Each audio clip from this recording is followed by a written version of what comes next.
Welcome to CL judicial.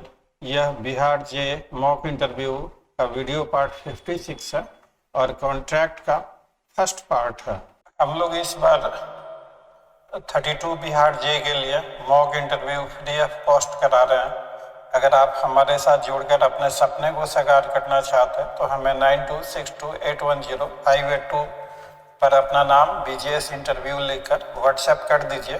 कुछ जरूरी औपचारिकताओं के बाद आपको इंटरव्यू वाले बैच में ऐड कर दिया जाएगा। हम लोगों का जो मॉक सेशन है, अब जैसे subject wise mock, special mock भी करवा रहे हैं। उस स्पेशल मॉक में हम लोग आपको आंसर भी बताते हैं, आवश्यकता होती है तो ट्रेनिंग भी देते हैं कि आपको क्या अपने आंसर में बोलना है, कितना बोलना है, किस तरीके से बोलना है।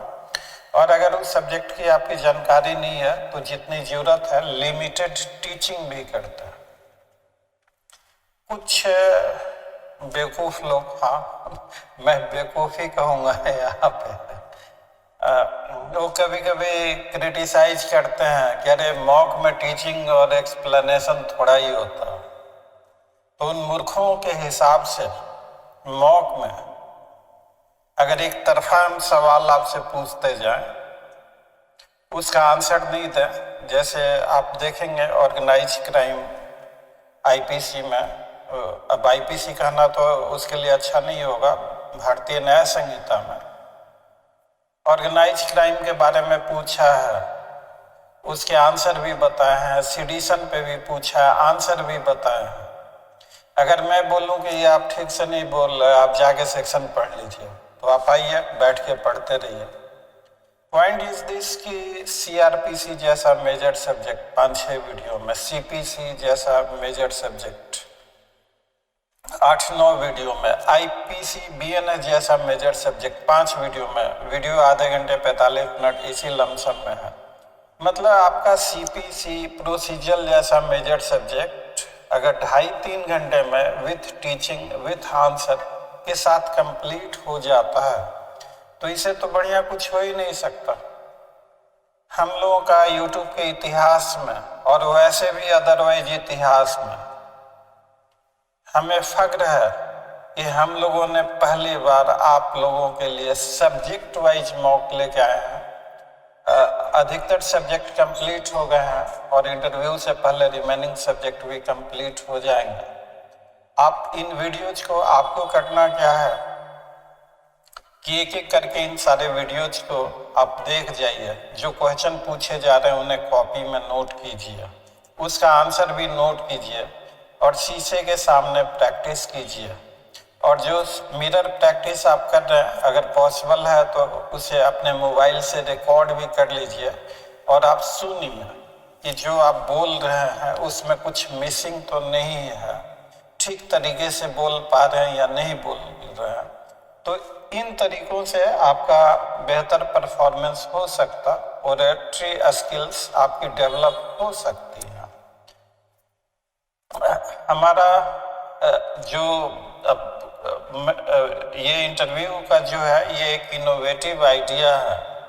शुरू से ही अगर मान लीजिए कि आप उन चीज़ों को किताब से तैयारी करें तो क्या पढ़ें, कितना पढ़ें, क्या नहीं पढ़ना है। पता लग रहा है कि आप किसी टॉपिक पे धर के रिसर्च किए जा रहे हैं और आपका 2 दिन 1 दिन बर्बाद हो गया उस टॉपिक पर। तो ये एक समय है कि आपका 1-1 मिनट बहुत कीमती है। आप इन सारे वीडियोज को एक एक करके देखिएगा, उससे आपको काफ़ी फायदा होगा। मैं यह तो नहीं कह सकता कि इन वीडियो से बाहर कुछ नहीं पूछा जाएगा, क्योंकि वो लोग क्या पूछेंगे वो उनकी इच्छा है। लेकिन इतना मैं जरूर कह सकता कि अगर इन सारे वीडियोज को आप फॉलो कर लेते हैं, जो तौर तरीका बताया गया, अगर उस तौर तरीके से आप फॉलो करते हैं तो आपका बेहतरीन इंटरव्यू हो सकता है। आप एक जज बनने जा रहे हैं, आप अगर सोचना शुरू कर दें तो आपको हर सवालों का जवाब मिल जाएगा। अब देखिए, आप किताबों से पढ़ेंगे, नोट्स पढ़ेंगे, आपका आंसर एकेडमिक थ्योरेटिकल टाइप का होगा। हाई कोर्ट के जज साहब जो आपका इंटरव्यू लेंगे, वो अधिकतर आप देखेंगे कि नेचर ऑफ वर्क जो है, बेयर एक्ट वहीं सामने रखा होता है और अक्सर बेयर एक्ट को ही रेफर किया जाता है। तो आपका answer in consonance with the language of the bare act है, तो वो आपके लिए बेहतर होगा, न कि एकेडमिक आंसर जो किताबों में लिखा हुआ। तो इसलिए इंटरव्यू का पहला नियम है कि किताबें पढ़ना बंद कीजिए, आप बेयर एक्ट से अपनी तैयारी कीजिए। और इसीलिए कि एक आपकी कंप्लीट तैयारी हो सके, हम लोगों ने यह वीडियो बनाया है, आप ये वीडियो भी देखिए, साथ में बेयर एक्ट को भी रखिए, मिरर प्रैक्टिस कीजिए। तो इन तौर तरीकों से आपका इंटरव्यू कम से कम समय में बेहतरीन हो सकता है। हम लोगों ने शॉर्ट आंसर प्रोवाइड किए हैं। शॉर्ट आंसर इसलिए प्रोवाइड किए हैं कि एक शिफ्ट में 20 से 24 स्टूडेंट का इंटरव्यू होना है। आप टाइम कैलकुलेट कर लीजिए, एक स्टूडेंट पे क्या समय बचता है। उस हिसाब से अगर आप देखेंगे तो बोर्ड की साइकोलॉजी ये होती कि आपसे डिफरेंट लेवल पे डिफरेंट क्वेश्चन डिफरेंट सब्जेक्ट के पूछ के आपकी थॉरो स्कैनिंग हो सके। बोर्ड मेंबर्स इंटरव्यू के दौरान आपसे कॉम्प्लिकेटेड या टेढ़े मेढ़े सवाल या ऐसे सवाल नहीं पूछे जाते जिनका आंसर लॉन्ग आंसर हो। लॉन्ग आंसर में एक ही क्वेश्चन में सारा समय निकल जाएगा। तो इसलिए आप देखेंगे कि अक्सर इंटरव्यू में शॉर्ट क्वेश्चन पूछे जाते और उम्मीद भी किया जाता कि आपका शॉर्ट और स्पेसिफिक आंसर हो। आप अगर माननीय जज साहब का नेचर ऑफ वर्क देखेंगे तो क्या हाईकोर्ट के जज साहब जो हैं, क्या अगर आप उनके सामने इरेलीवेंट आर्गूमेंट करेंगे या इरेलीवेंट चीज़ें अगर आप बोलेंगे तो क्या उसको अप्रिसिएट किया जाएगा? नहीं किया जाएगा। तो यह सब आप सोचिए, इन पे विचार कीजिए।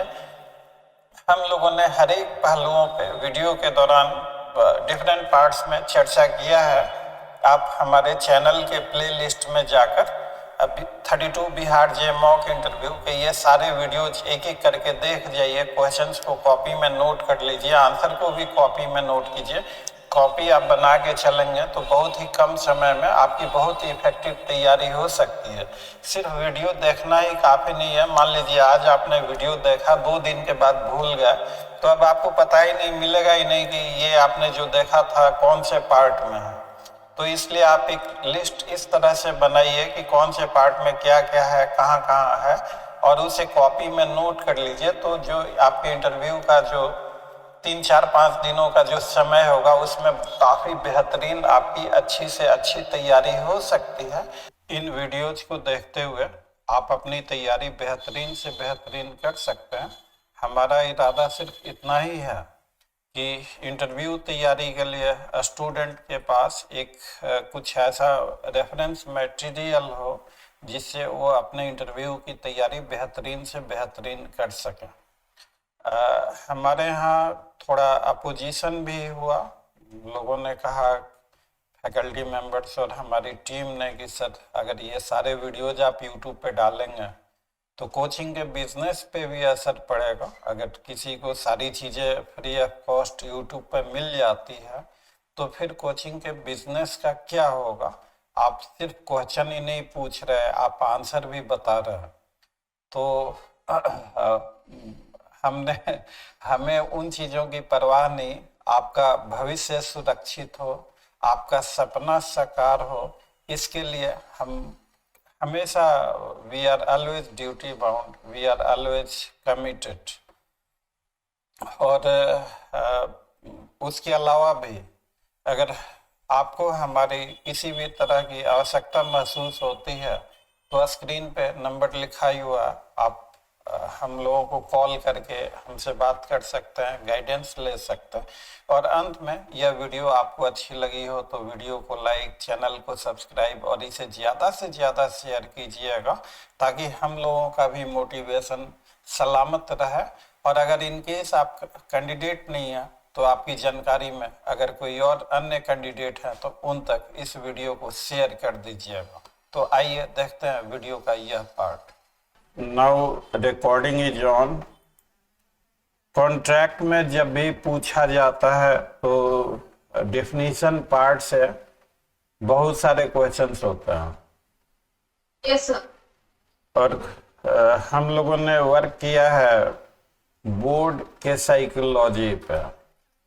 हम लोगों ने काफी डिटेल रिसर्च किया है कि यह क्वेश्चन पूछा गया तो आखिर क्यों पूछा गया।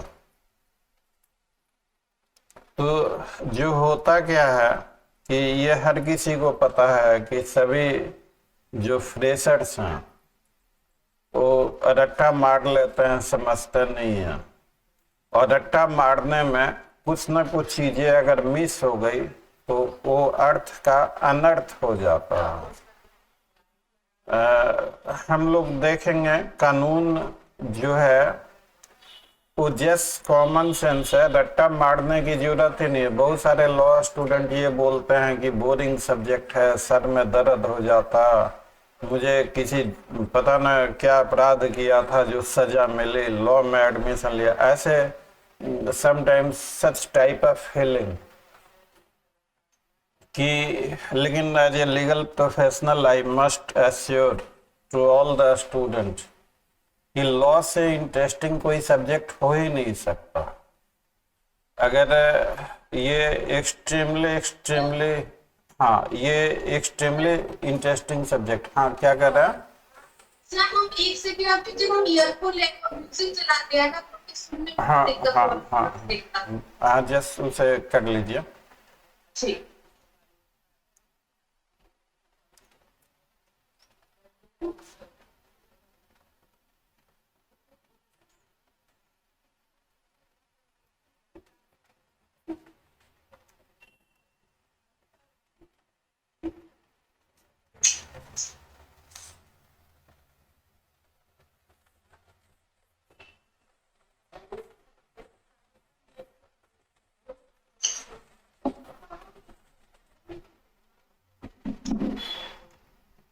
Yes sir. हाँ, नाउ वॉइस आवाज ठीक आ रही है? हाँ सर, अभी थोड़ी क्लियर। तो ये जो थोड़ा सा कैमरा को अच्छे से एडजस्ट करो, फेस कट रहा है।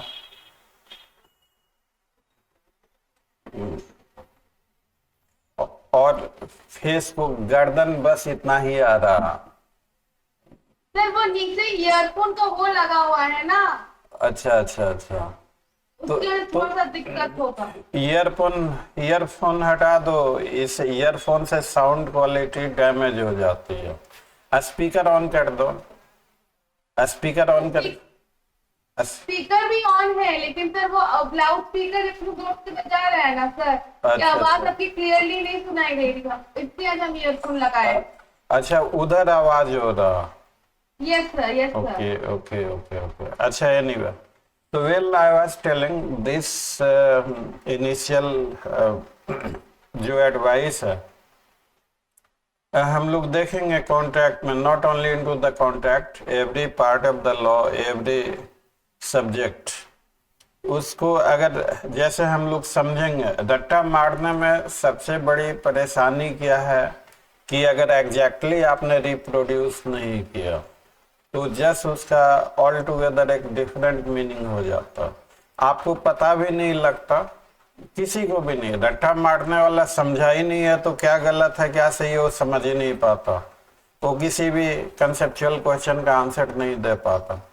तो अगर रट्टा आपने मारा है और कुछ चीज मिस हो गई या आपने गलत बोल दिया तो यू शैल नेवर रियलाइज कि आपने गलत आंसर दिया या गलत लिखा। आप एग्जाम दे के बाहर निकलेंगे तो आपको लगेगा कि आपने तो बहुत अच्छा लिखा, शानदार, परफेक्ट लिखा, और पता लगा कि आप फेल कर गए, आपका मेंस ही क्लियर नहीं हुआ।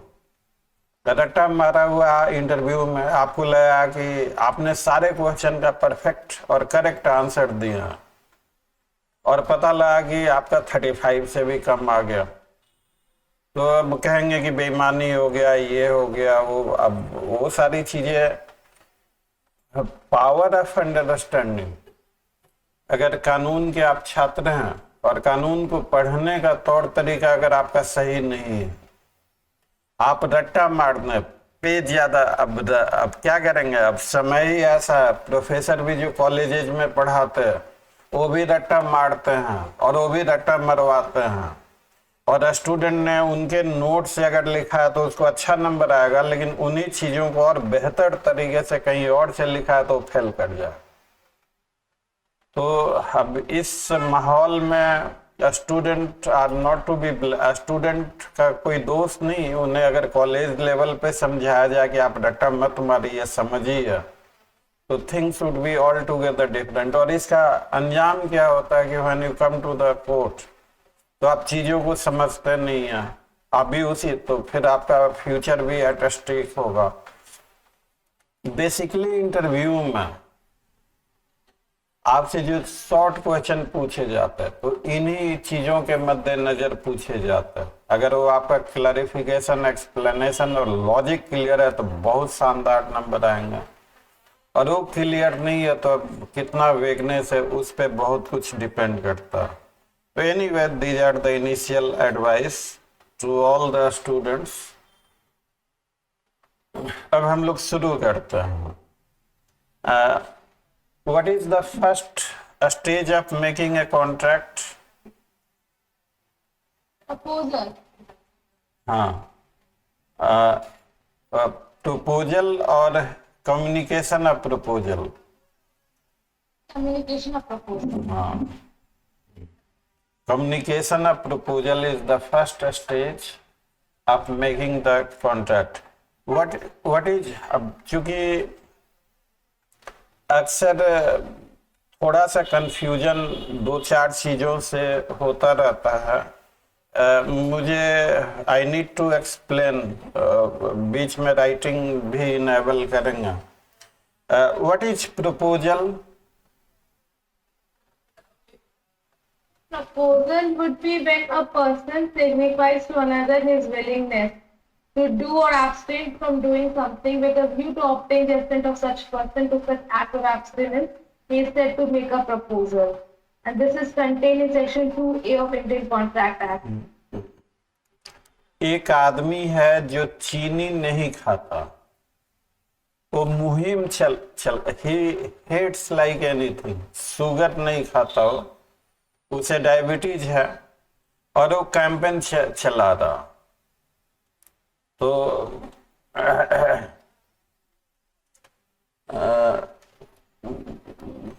आप एक बहुत ही अच्छी मिठाई कि भैया ये देखो, ये मिठाई मार्केट में मिलती है 100 रुपीज की, मैं आपको 10 रुपीज का दूंगा।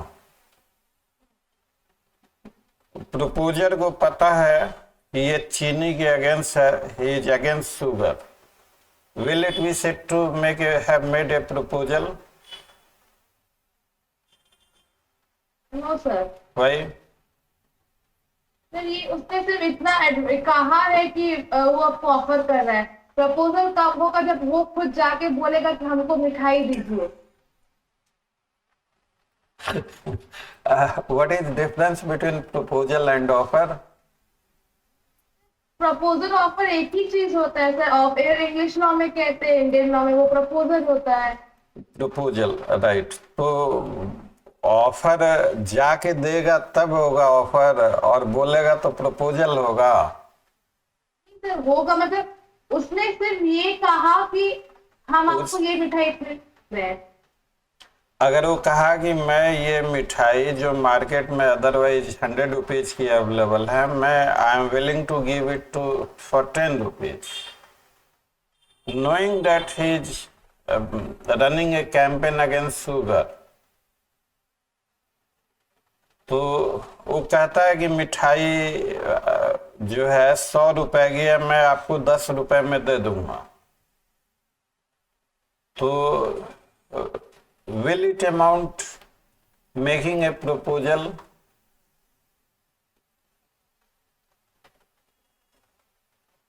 होगा ये अब होगा। एवरीथिंग, जहां भी कोई चीज either to do or not to do with a view to obtain assent, all proposals are not proposals in view of the contract law.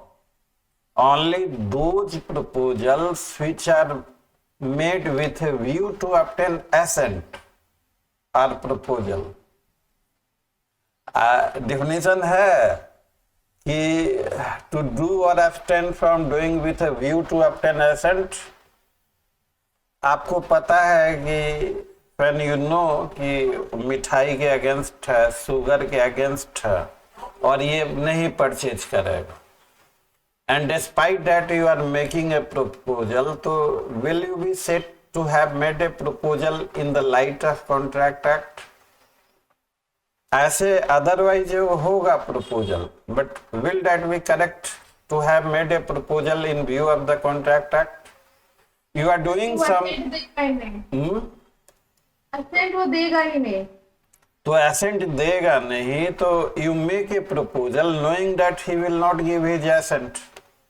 Will it amount to have made the proposal? तो ये अंतर है समझने का. अब ये चीज समझ गया तो प्रपोजल पे लिखना रहेगा, तो with view to obtain assent आप नहीं भूलोगे. इंटरव्यू में पूछा गया तो with view to obtain assent नहीं भूलोगे. और इसी चीज को याद करने के लिए, स्टूडेंट्स को याद कराने के लिए हमने क्वेश्चन को घुमा दिया, एक हाइपोथेटिकल एग्जांपल दे दिया, इशू बेस्ड. तो what we require to understand here is proposal is made with a view to obtain assent. Contract is a voluntary act. yes sir, And assent is must. So anything either to do or not to do with view to obtain the assent. Obtaining the assent is the essence of making a proposal. अब यही पूछ दिया जाए कि what is essence of making the proposal.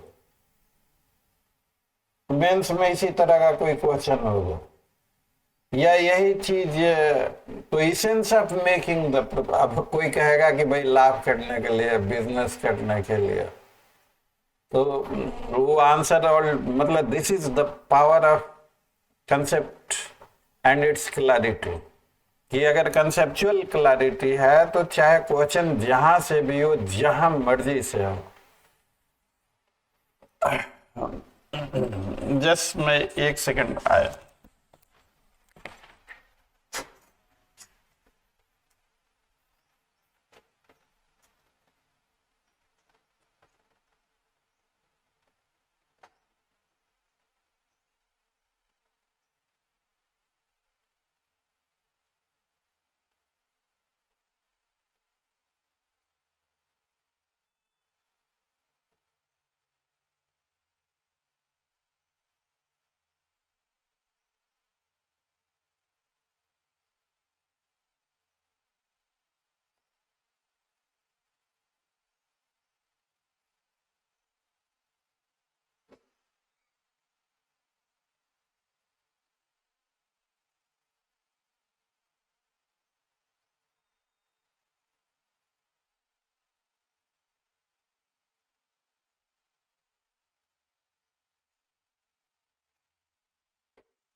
अब जैसे ये बहुत ही हेल्पफुल हर स्टूडेंट के लिए, अदरवाइज ऑल्सो. अब डिफिकल्टी इज कि ये सारी चीजें अगर किताबों में इस तरह का एक्सप्लेनेशन दिया होता.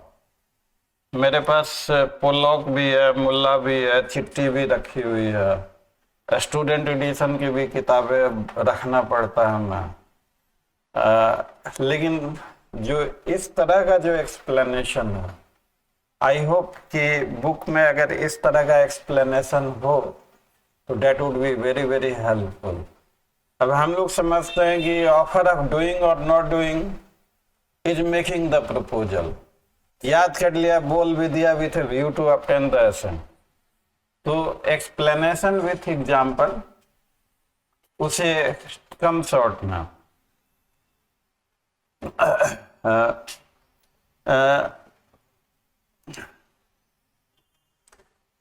What is promise?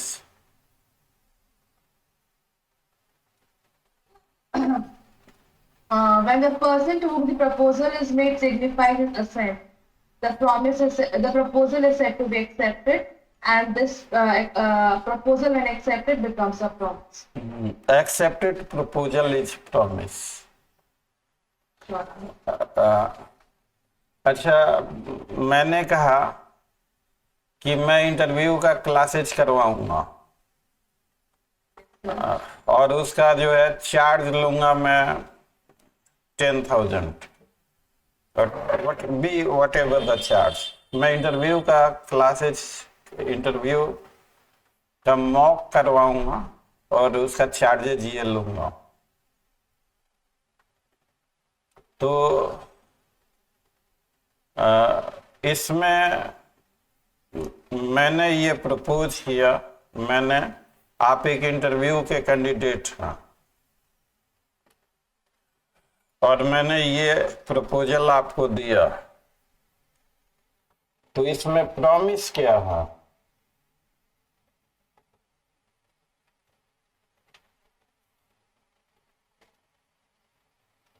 Conduct the interview, mock interview. और सोचिए।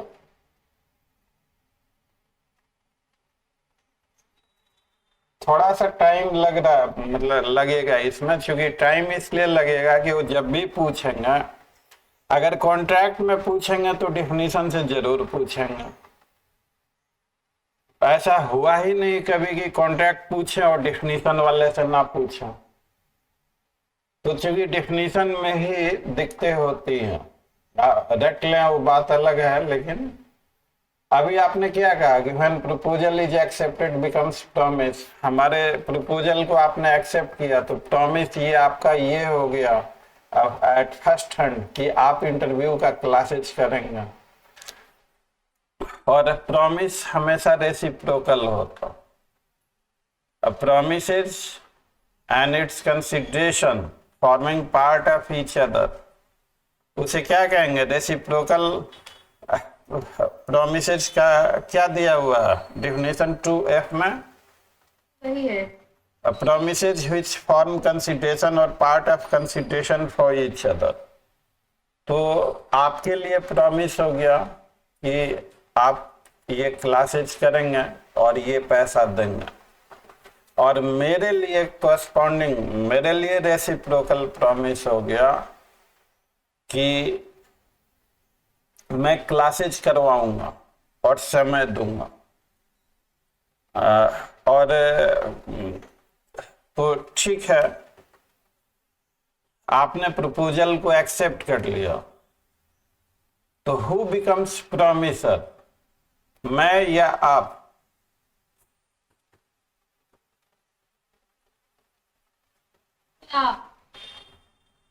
प्रॉमिस आपने एक्सेप्ट किया, हमने प्रपोजल दिया कि इंटरव्यू का क्लास चलाएंगे, आपने इस प्रपोजल को एक्सेप्ट किया, तो who is the promiser? The person making the proposal ही तो promiser होता है, तो आप ही ने तो proposal दिया। We both are reciprocal promiser. For the purposes of understanding, is there any difference between proposer and promiser? Promiser होता है, नहीं सर। Proposer and promiser में कोई डिफरेंस नहीं है। प्रपोजल और प्रॉमिस में डिफरेंस है। हाँ सर। तो प्रपोजल और प्रॉमिस में डिफरेंस है, तो प्रपोजर और प्रॉमिसर में डिफरेंस होगा या नहीं होगा? Just think. देखिए तो सर होगा। तो प्रॉमिस में एक्सेप्टेंस इम्प्लाइड, एक्सेप्टेंस भी उसका पार्ट होता है। एक्सेप्टेड प्रपोजल, एक्सेप्टेड प्रॉमिस को अगर शॉर्ट में कहा जाए when proposal is accepted it becomes promise. Yes, sir. अब पता नहीं मुझे, I have very little knowledge. Check कर लो. If I am wrong तो चेक करो, देखो यही लिखा. When proposal is accepted it becomes promise. यही है या कुछ और है? यही है सर. हाँ. तो when there is a difference between proposal and promise, proposal is an act done with the intention of obtaining the assent. क्या इसको कह सकते हैं?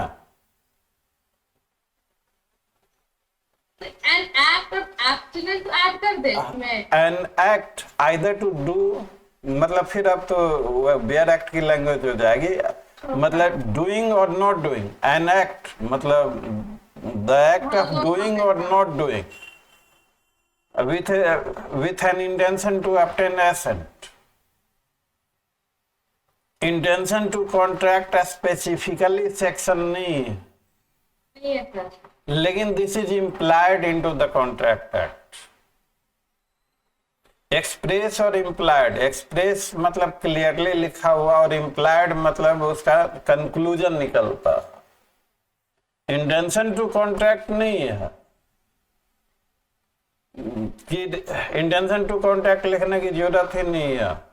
When a proposal is made with a view to obtain assent, तो intention तो अपने आप ही उसमें इम्प्लाइड है. अब ये इशू नहीं है.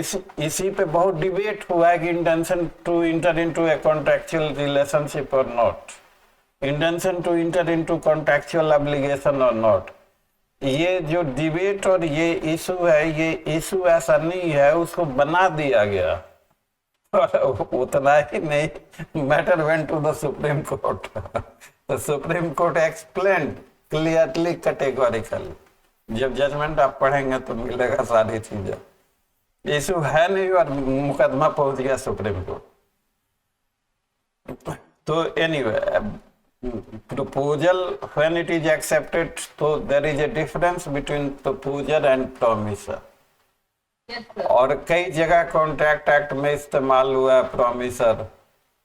और प्रोमिसर को हमने देखा है 70-80% स्टूडेंट इनिशियल उसको उल्टा ही समझ पाते हैं. एनीवे, प्रपोजल हो गया, प्रॉमिस हो गया. और सबसे ज्यादा दिक्कत 2C में है. 2C, the person making the proposal, पढ़ो 2C.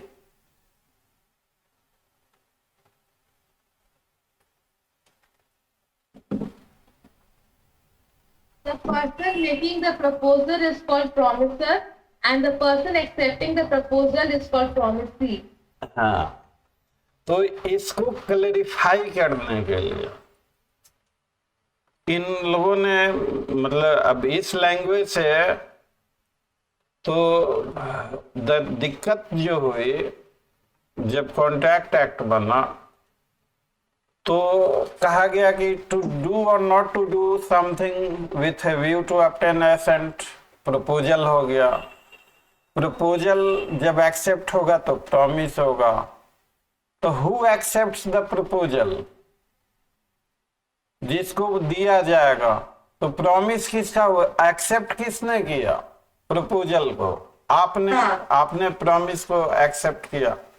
तो होल कंफ्यूजन, इन्होंने इसका एक्सप्लेनेशन नहीं दिया और वर्डिंग और लैंग्वेज है कि इन्होंने रेसिप्रोकल प्रॉमिसेज कह के और कह दिया कि contract is always a bilateral act.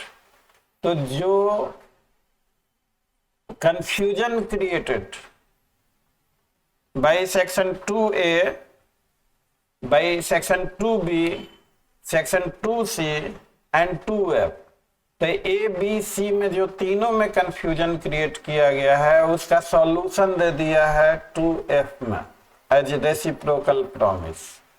अब now reciprocal promise, promise is never unilateral. A promisee is also a promiser, and a promiser is also a promisee. अगर रेसिप्रोकल प्रॉमिस की बात की जाए तो ए promiser is also promisee and a promisee is also promiser. If we talk of reciprocal promise, तो अब मैंने proposal दिया तो at one hand reciprocal promise में दो पार्ट होंगे. At one hand I become promiser because I have made the proposal. Yes, sir. And you become promisee in terms of section 2C. In terms of section 2F, reciprocal promise.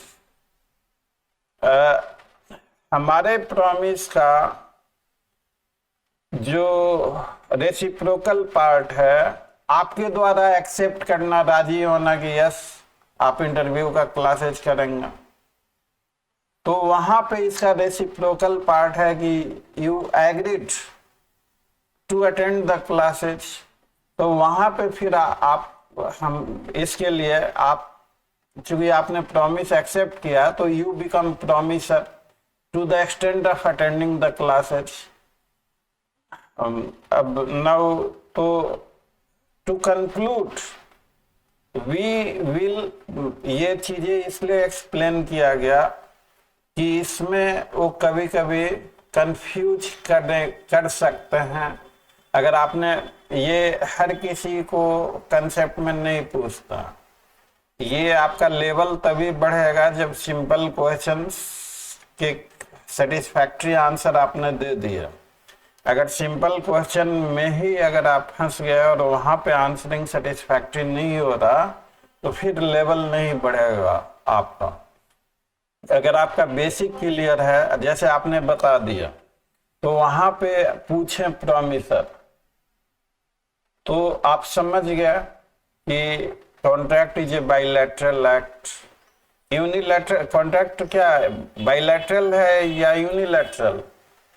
Bilateral है sir.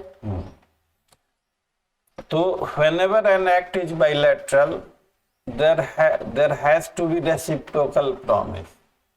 In the absence of reciprocal promise, no act could be bilateral. क्या ऐसा कहा जा सकता है? हाँ. In the absence of reciprocal promise, no act would be bilateral. So think before a moment.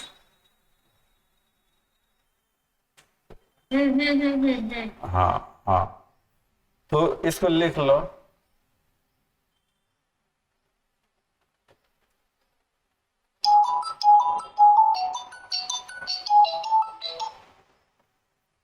हाँ,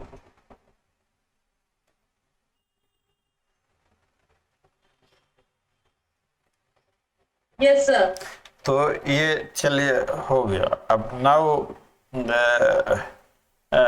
वो कितना भी कंफ्यूज करें या कितना भी घुमाए ट्विस्ट करें क्वेश्चन को, तो उन सारे चीजों का जवाब है रेसिप्रोकल प्रॉमिसेज. रेसिप्रोकल प्रॉमिसेज के बारे में जो मटेरियल हम लोग पढ़ते हैं या जो चीजें पढ़ते हैं उसको ठीक अच्छे तरीके से नहीं बताया हुआ है. This is the difficulty when I was a student, I was also facing. अब now what is consideration? So consideration is that when at the desire of promisor, the promisee or any other person did or abstained or has done or abstains or promises to do or abstain from doing something, then such act, abstinence or promise is called consideration of the promise. So an act done, तो जैसे मान लीजिए कि हमने proposal दिया और तो हमने जो प्रपोजल दिया, कंसिडरेशन के बारे में लिखा हुआ है कि प्राइस ऑफ द प्रपोजल. समझने के लिए, कैन वी से consideration is the price of the proposal? हाँ। हाँ, तो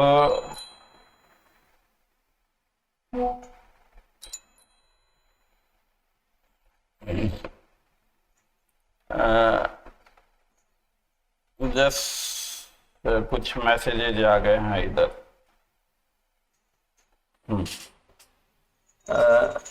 तो anything consideration is anything done at the desire of promisee और प्रॉमिसर। प्रॉमिसर। अब देखिए ये कितना सिंपल और कॉमन है। मैं इंटरव्यू का क्लास कराऊंगा, मैं पैसे लूंगा 20,000। मैं इंटरव्यू का क्लास कराऊंगा, पैसे लूंगा 100 रुपीज। तो इंटरव्यू के क्लासेज को अटेंड करने का कंसिडरेशन क्या हुआ? What ever the price I fix हुआ। तो एनीथिंग, तो क्या अब यही चीज कही हुई है 2D में, anything done at the desire और on the instance of the promisor. Anything done at the desire of the promisor would be consideration. क्या कह सकते हैं ऐसा? Yes sir. एन एक्ट, अब उसमें लीगल लैंग्वेज है डूइंग और reference from doing.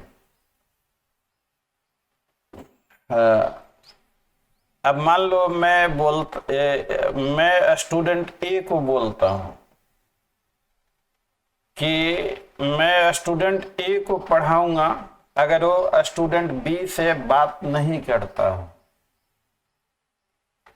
Will that be treated as a consideration? ये कॉन्ट्रैक्ट होगा कि नहीं होगा, that is another issue. But so far as definition of consideration, इसके लिए फिर आगे हम लोगों को सेक्शन 10 वगैरह में जाना कि ऑब्जेक्ट कंसिडरेशन लॉफुल होना चाहिए। उस पढ़ते कि consideration must have some value in the eyes of law. अब हम लोग गारंटी एग्रीमेंट में जब आगे पढ़ते हैं, anything done or any benefit for the benefit of the principal debtor is sufficient consideration for आपने कहा, ठीक कहा, as a for the purposes of research, for the purposes of thinking as a fresher and a student। तो लेकिन definition में desired लिखा हुआ है या वैल्यू लिखा हुआ? कंसिडरेशन के डिफिनीशन में डिजायर लिखा हुआ है सर। डिजायर्ड, मारुति की गाड़ी आती है डिजायर्ड, स्विफ्ट नहीं लिखा। तो anything done at the Dzire, मेरा डिजायर है कि स्टूडेंट ए स्टूडेंट बी से बात ना करे। तो जो इतने लंबे जो डेफिनेशन है इंटरव्यू पर्पस से, anything done at the desire of promiser,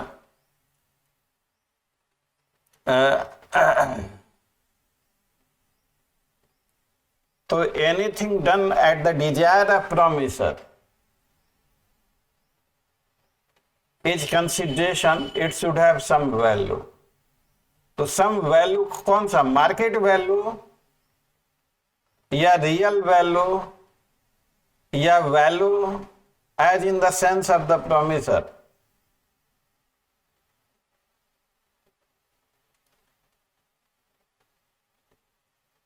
Dzire, the word desire has been used.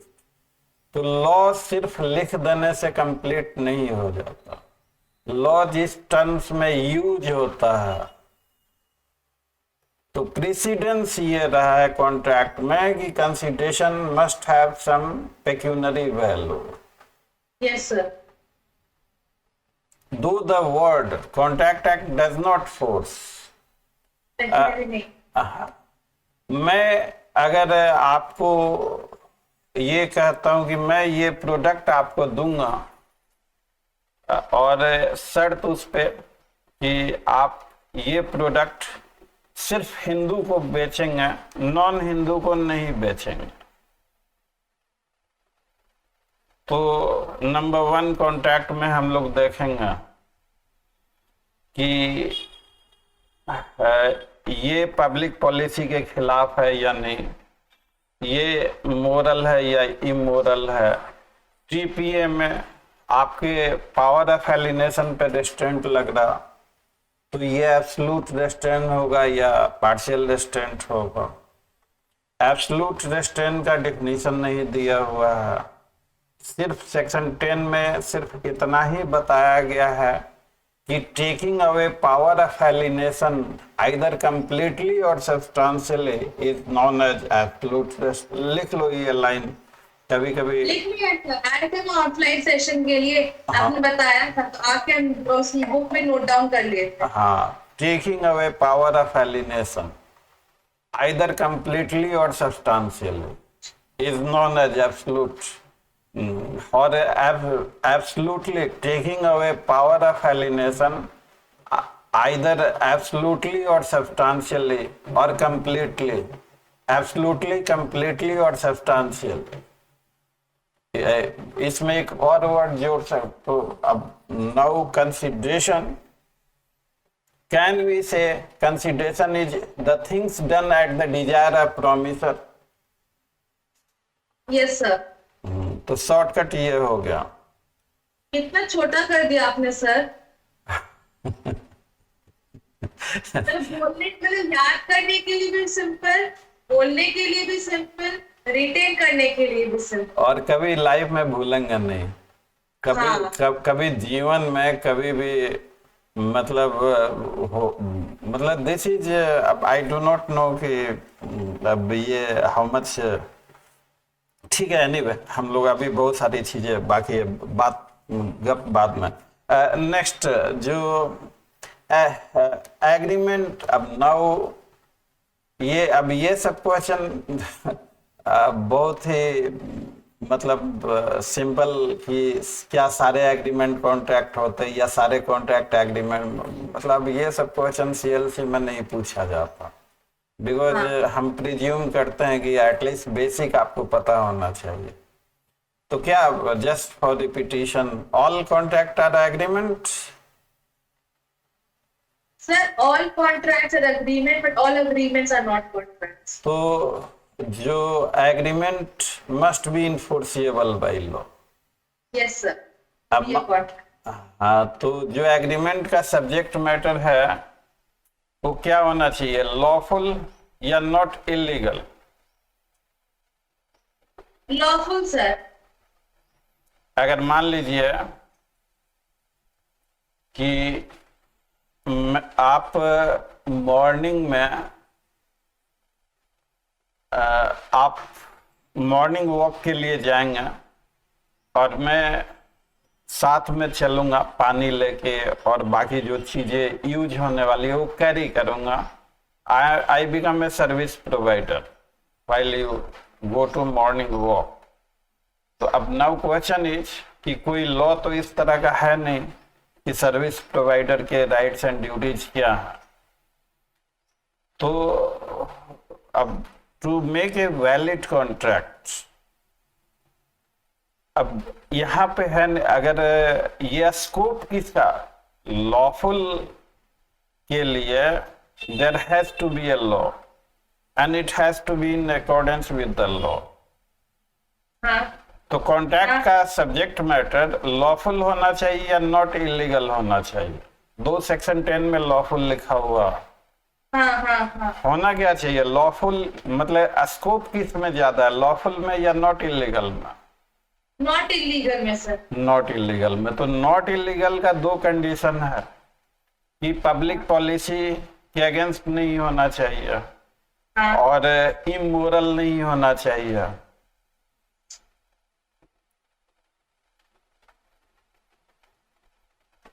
अब इसको देखने के लिए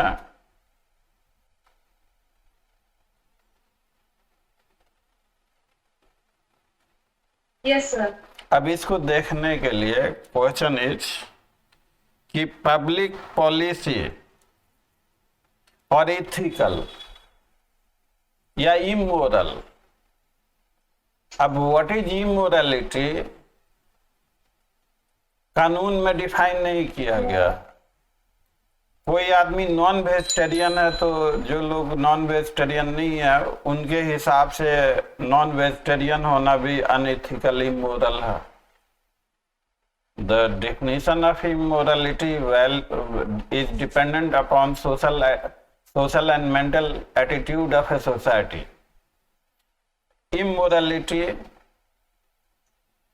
गांव में चले जाओ तो किसी लड़की का किसी लड़के के साथ हंस के बात करना इमोरल कहा जा सकता है। हाँ, मेट्रोज में चले जाओ तो ये इमोरल नहीं कहा जा सकता। तो there is a change into the mental attitude, what could be moral and what could not be moral and what is that is a, इन चीजों को क्लैरिफाई नहीं किया गया। तो वहां पे हमें क्या काम आता है? Only those agreement which could be enforceable by law. क्यों लिखना पड़ा कॉन्ट्रैक्ट एक्ट के डिफिनीशन में? लिखा हुआ है कहीं, I do not know, check करो, एग्रीमेंट इनफोर्सिएबल बाय लॉ। अब मान लो कि कोई आदमी ए और बी का एग्रीमेंट हुआ कि मेरे साथ लिव इन रिलेशनशिप में रहोगे तो मैं तुम्हें पर मंथ इतना दूंगा। अब क्वेश्चन इज कि बगैर शादी के किसी के साथ सेक्सुअल रिलेशनशिप में रहना, तो whether it would be immoral or not? Previously homosexuality was also an offense. Yes, sir. Now it is no more offense. So immorality is not something which is prohibited under the law. Immorality may also be a thing which is not prohibited by law. तो homosexuality किसी के लिए immoral हो सकता है और जो LGBT community है उनके लिए वो इमोरल नहीं हो सकता। तो the definition of morality and immorality varies, it's we cannot have uniform definition. बहुत पुरानी बात है, perhaps it was Shabana Azmi, कुछ मुझे याद नहीं आ रहा, वो कोई आया था उसे किस कर दिया था स्टेज पर। तो इंडियन पर्सपेक्टिव में kissing is understood to be immoral, और ऐसे भी देखा जाए लॉ, अगर ए जाके बी को किस कर देता है एक लड़का एक लड़की, तो डेट में amount outraging the modesty, it has an element. तो कानून को अगर हम थिंकिंग से कनेक्ट करके पढ़ेंगे तो we get the best meaning of the law. It become so interesting, कभी थकान नहीं होगी, मूड फ्रेश हो जाता है इन प्रोविजंस को सोचते हुए देखते हुए।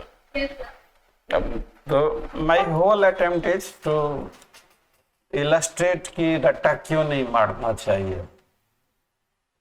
अब what could be enforce by law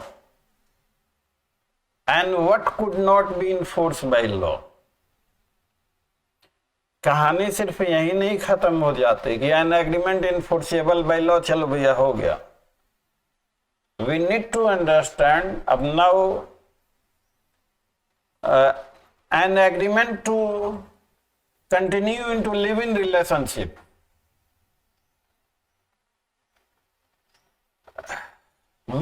can that be enforced? Can court enforce it? Will not it amount restitution of conjugal rights? हाँ सर, वहां से वो हिट कर सकते। अब मान लो कि LGBT कम्युनिटी के कुछ लोग हैं agreement to homosexuality, though homosexuality is not an offence. अब now this is one part, homosexuality is not an offence. अब सेकेंड पार्ट, अगर if a thing is not offence तो क्या वो नेसेसरली मोरल हो पाएगा? जरूरी नहीं है। हाँ, morality is not into the law book.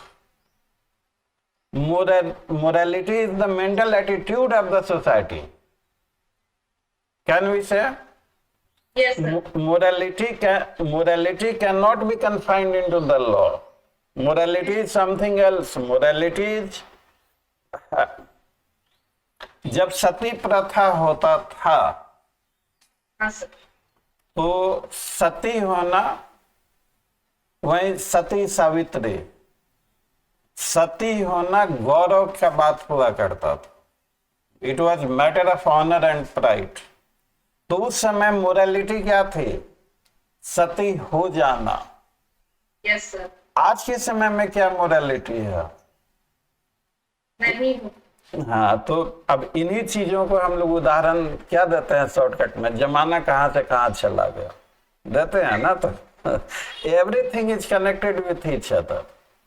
तो अब now what could not be enforced.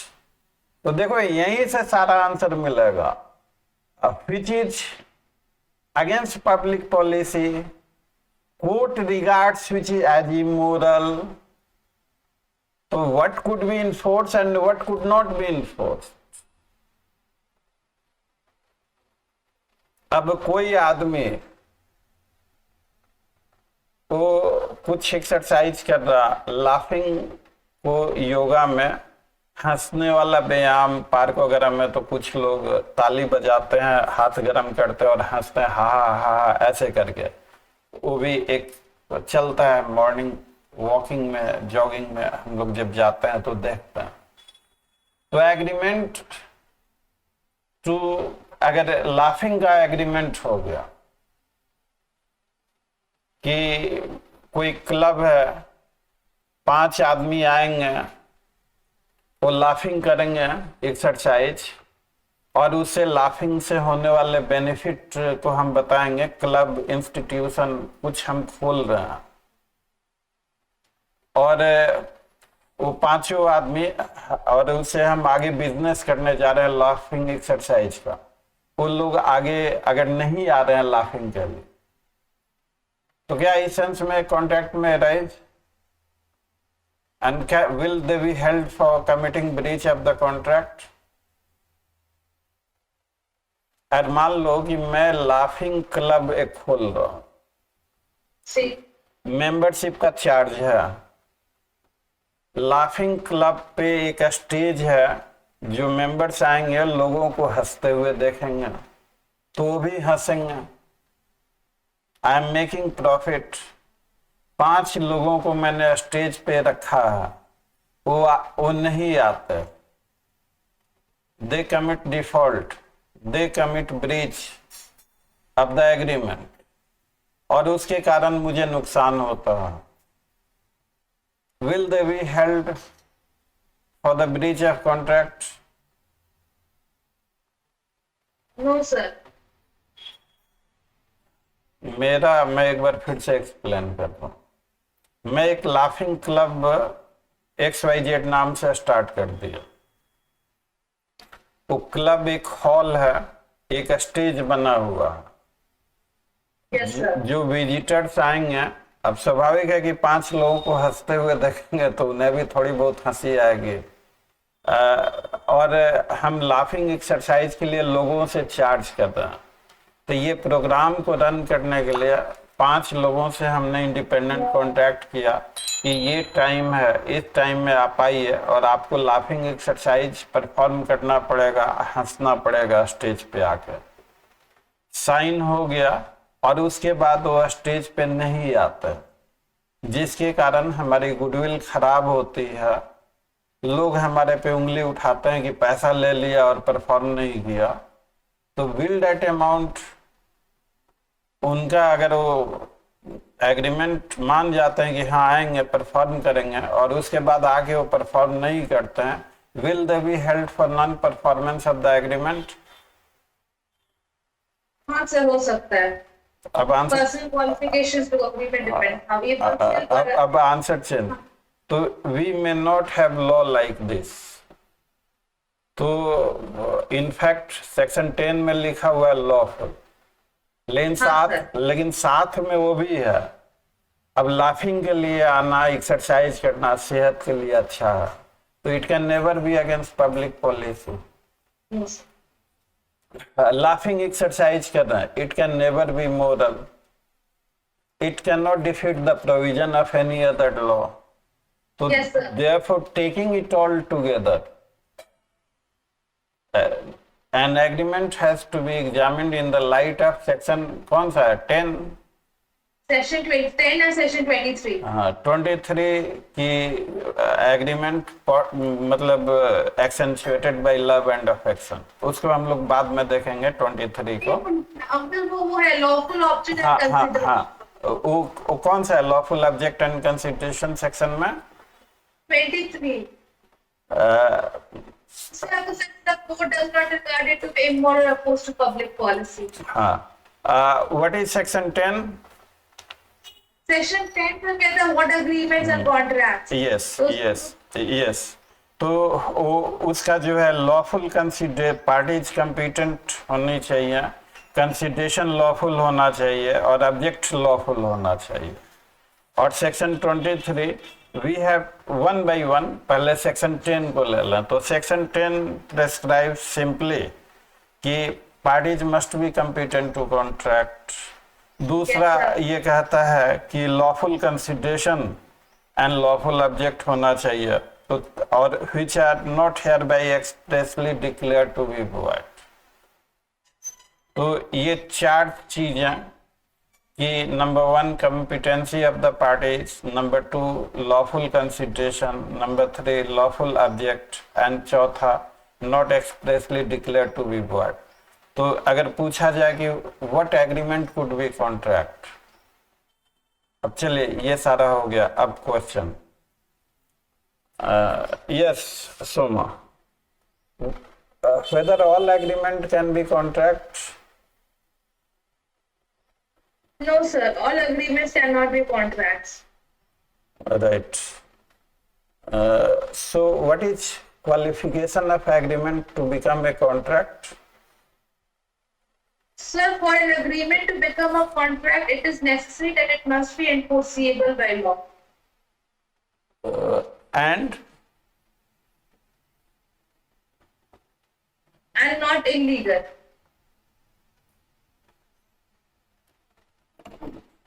और सेक्शन 10 को कहाँ गैप कर दिया? हाँ. Sir, and must be made, must have been made with ऐसे ही चलेगा. आपने कह दिया इनफोर्सेबल बाय लॉ, तो कहानी खत्म नहीं हो गई, कहानी अब शुरू होती है. बोलेंगे एंड, तो and parties must be competent and lawful consideration and lawful object और कुछ must not B expressly declared to be void. हाँ एंड Free consent. फ्री 23 को भी ले आओ अगर एंड चलता है तो. अच्छा ठीक है. हाँ तो lawful must not be against public policy, must not be moral. तो ठीक है. an agreement has to examine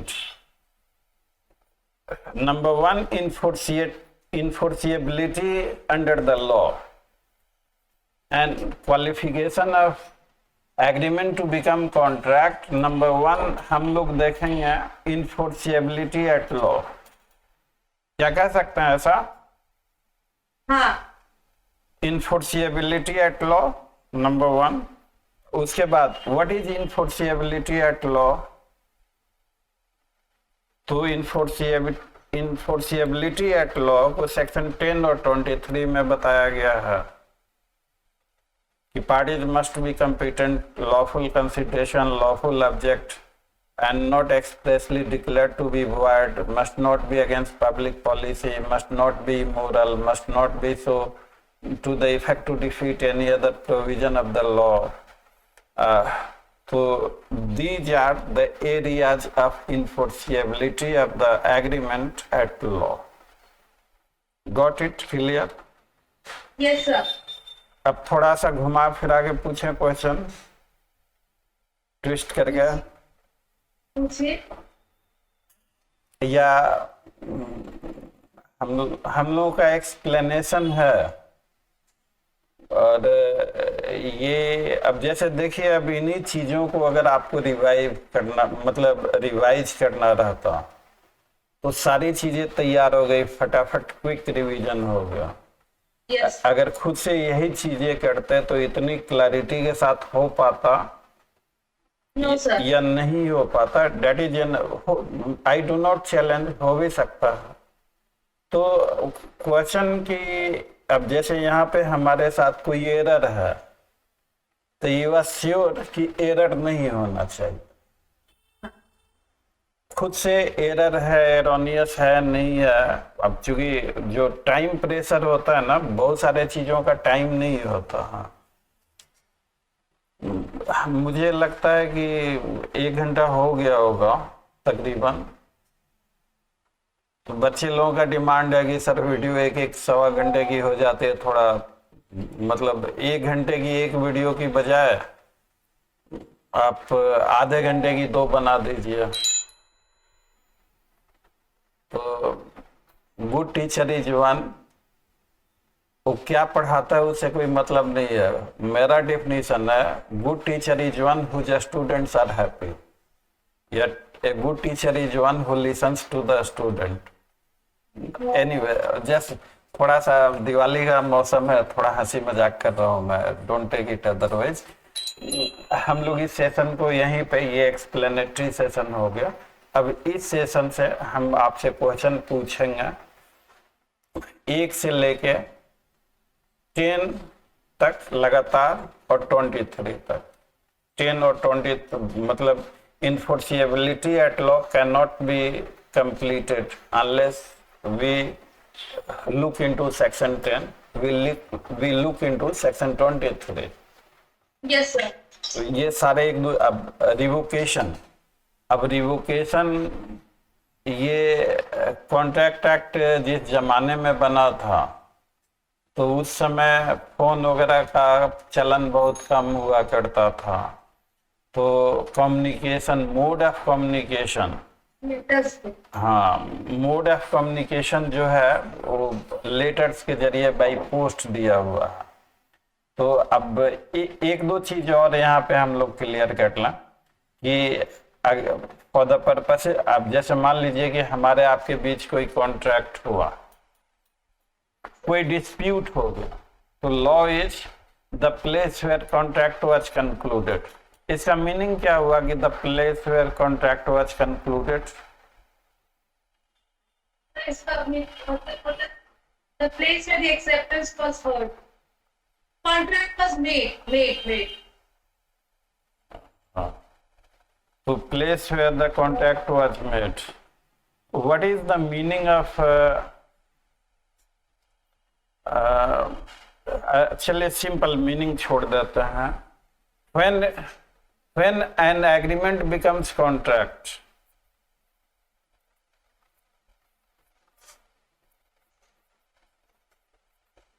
Sir, agreement होगा और Sir, agreement plus enforceability होगी तो वो contract होता है। ठीक है, मान लीजिए लॉफुल कंसिडरेशन है, लॉफुल ऑब्जेक्ट है, सब कुछ, it is not hit by section 10 and 23।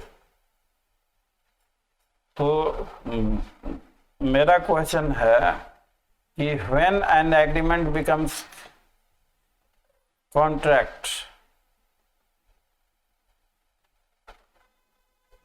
Parties भी कंपिटेंट हैं। आप जानते हो, when proposal is accepted, when proposal is accepted, हाँ, will there result a contract if it is parties are competent, if it is not hit by section 10 and 23? Sir वो promise plus consideration होगा agreement। Promise, agreement, what is definition of agreement? Agreement का कोई definition दिया हुआ है?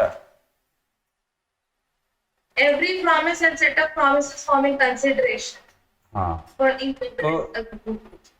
तो अब question is this, आपको कहा गया कि यस, अगर सेक्शन 10 से हिट नहीं करता, सेक्शन 23 से हिट नहीं करता, तो इसका क्या मतलब हुआ कि कंसिडरेशन है नहीं है?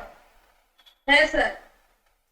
तो सवाल यह है कि contract and when an agreement becomes complete, अगर इसका consideration is not hit by, object is not hit by, मतलब everything is not hit, nothing is hit, ये कहने language, nothing is hit by section 10 और 23। Yes sir. एक condition है कि nothing contrary to section 10 और 23। इस सेंस में अगर मैं पूछूं कि when an agreement becomes complete, हाँ, when an agreement becomes complete, ये मैंने आंसर ही दे दिया, ये लीडिंग क्वेश्चन हो गया। When an question is when an agreement becomes contract.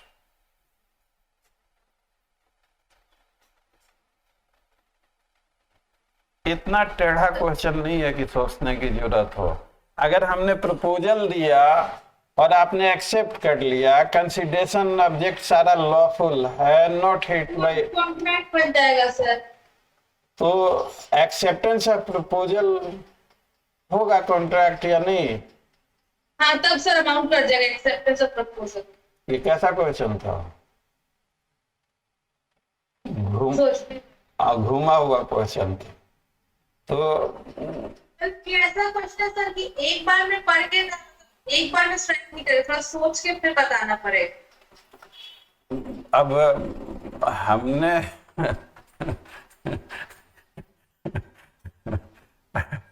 अब क्यों सर? हंस इसलिए रहा है कि बच्चे लोगों से बात होती है कभी कभी, और मैं तो बहुत सारा एक्ट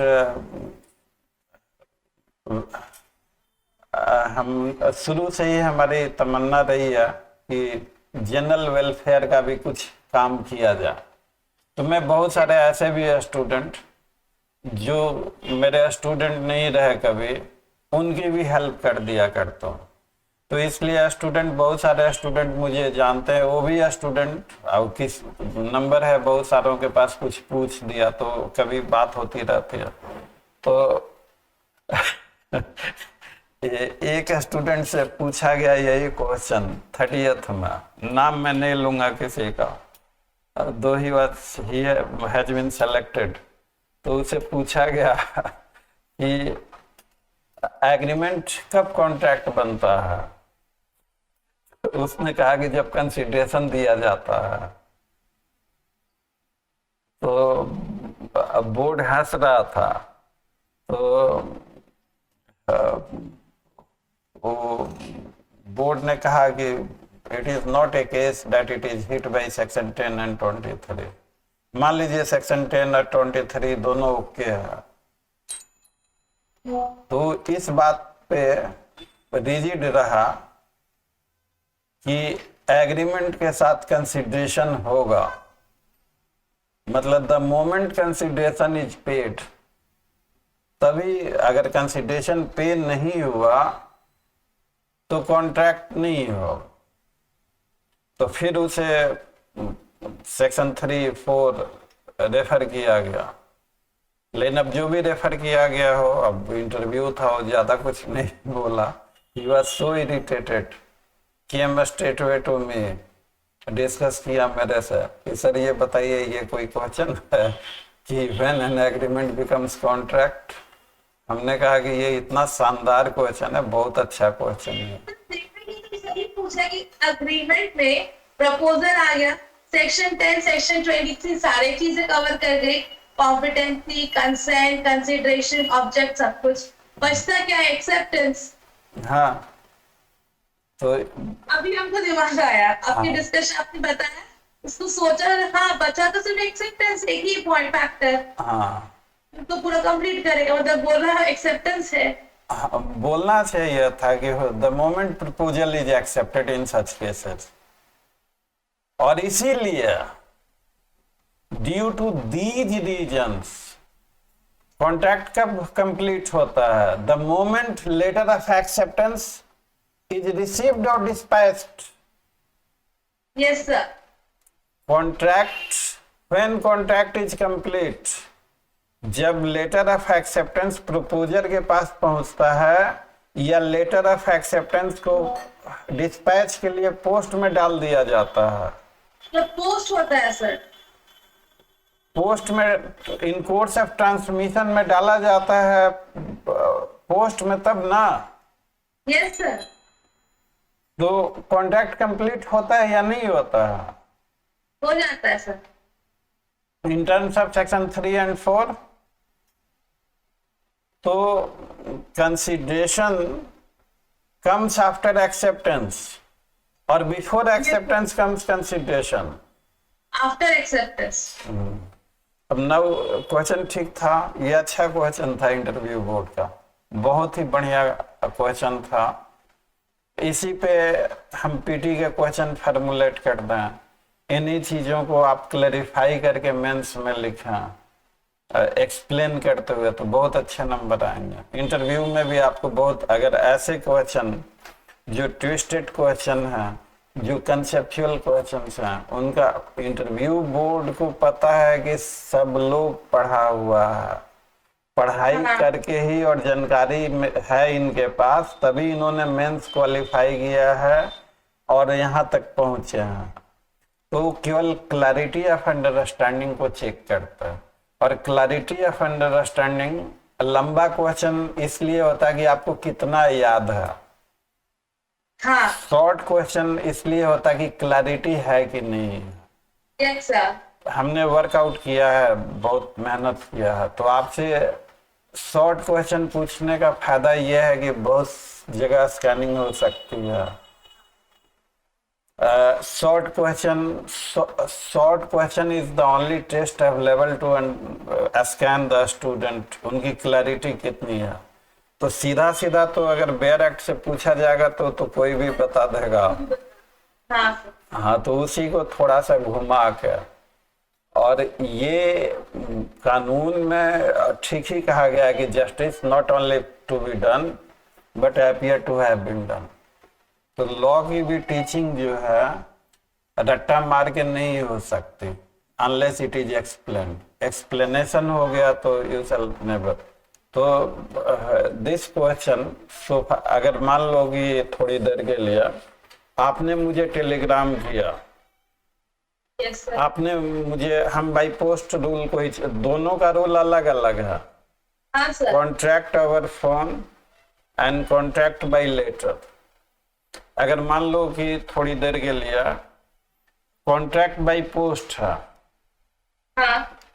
तो कौन सा प्लेस है जहां पे कॉन्ट्रैक्ट, मान लो थोड़ी देर के लिए कि मैं दिल्ली में हूं और आप मुंबई में हो, ठीक है। दिल्ली मुंबई नहीं लेते, एक पटना रखते हैं बिकॉज समझने में थोड़ा आसानी होगी। मान लो कि मैंने दिल्ली से आपको एक प्रपोजल भेजा, आप पटना में हो, तो बाई लेटर प्रपोजल हमने भेजा, तो contract is conclude, contract can be concluded कहाँ पे? पटना में। हाँ ना सर। हाँ, और अगर मैंने टेलीफोन पे प्रपोजल दिया और आपने टेलीफोन पे यस बोला, तो टेलीफोन पे कहाँ कॉन्ट्रैक्ट कंक्लूड होगा? दिल्ली में सर, जहाँ आप। और दिवाली का मौका है, हमने टेलीफोन पे प्रपोजल दिया, आपने यस बोला, लेकिन उसी समय एक पटाखा किसी ने छोड़ दिया, मैं सुन नहीं पाया। Is the contract concluded? No sir. ये But conclusion of contract acceptance must be heard. हाँ, तो ये इसी चीज को हम लोग, एक ऊपर से जहाज गुजर रहा था, तो भगवान दास वाला सर। हाँ, हमने वही चीज दूसरे मतलब एग्जैक्टली भगवान दास केडिया वाला ही है, कॉपी पेस्ट है, केवल थीम चेंज कर दिया गया, वही चीज दूसरे अंदाज में पूछ दिया। चलो बाकी ये रिवाइज कर लो इस सेशन को यहीं, और इसमें खुद भी थोड़ा सा चेक करना है अपने आप को कि ये मान के चलो कि कॉन्ट्रैक्ट से अगर पूछेंगे तो डिफिनीशन पार्ट रहेगा ही रहेगा, तो थोड़ा सा खुद को भी स्कैन करते हुए कि क्या इन पोर्शंस में आप कोई दिक्कत हो सकती या नहीं हो सकती। साथ में तुमको रिवाइज करना है communication, revocation of proposal, revocation of acceptance कब होगा, एक्सप्रेस इम्प्लाइड प्रॉमिस क्या होता, और जो कंसिडरेशन जो है वो किस anything done at the desire. हालांकि explanation is sufficient for the purposes of interview, इतना उन्हें घुमा के ये सिंपल है कि भाई when an agreement becomes contract. तो ये थोड़ा सा कंफ्यूजन करने वाला है। इस क्वेश्चन का आंसर वही दे सकते हैं जिनकी क्लैरिटी अच्छी है। अगर क्लैरिटी अच्छी नहीं है, तुक्का मार दिया सही हो गया वो बात अलग है। इंटरव्यू में तुक्का मार के पीछा नहीं छूटने वाला। वो पता लग जाता है कि आपने तुक्का मारा है, गेस किया है। कभी कभी पूछ भी बैठते हैं कि आपने गेस करके बताया है या रियली इट इज। अब वहां पे अगर आपने झूठ बोल दिया तो सारा इंटरव्यू सही हो गया और नतीजा खराब हो गया। तो इसलिए इंटरव्यू में आप जितना ऑनेस्ट और जितना ट्रूथफुल हो, आपका सारा कुछ आपने सही किया। और अगर ऐसे मोड पे अगर आपकी स्कैनिंग हो जाए कि आपने गेस किया या जानते हैं, तो फिर अगर आपने गेस किया जानते हैं तो फिर आप गए, फिर आगे और क्वेश्चन पूछेंगे। तो अगर गेस किया है तो मैं I just guessed. Lighter mode में कहने में क्या दिक्कत था?